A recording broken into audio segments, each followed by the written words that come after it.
Vinayagar Chaturthi special விநாயகருக்கு ரொம்ப பிடிச்ச பால் கொழுக்கட்டை எப்படி பண்ணலாங்கிறது பார்க்கலாங்களா. ஃபர்ஸ்ட் வந்து ஒரு கப் தண்ணி ஊற்றி சுடு தண்ணி வந்து எடுத்து வச்சுக்கலாம். கொதி வந்ததுக்கப்புறம் ஆஃப் பண்ணிக்கோங்க. இப்போது ஒரு கப் அளவுக்கு அரிசி மாவு உப்பு சேர்த்துட்டு நல்லா கை கொடுத்து நல்லா மிக்ஸ் பண்ணிக்கோங்க. அதுக்கப்புறம் சுடு தண்ணியை உள்ளே கொஞ்சம் கொஞ்சமாக சேர்த்துட்டு நல்லா வந்து பிணைஞ்சு எடுத்துக்கலாம்.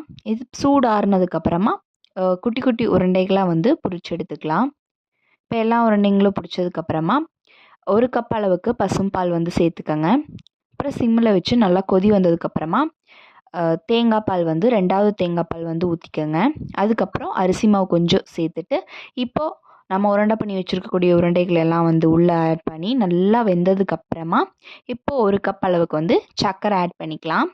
இப்போது ஏலக்காய் தட்டி சேர்த்துட்டு முந்திரி பாதாம் சேர்த்து நல்லா மிக்ஸ் கொடுத்துட்டு கெட்டியான தேங்காய் பால் ஒரு கப் ஆட் பண்ணி நல்லா மிக்ஸ் பண்ணி 5 நிமிஷம் வேக வச்சு எடுத்தோம்னா சூப்பரான பால் கொழுக்கட்டை ரெடி.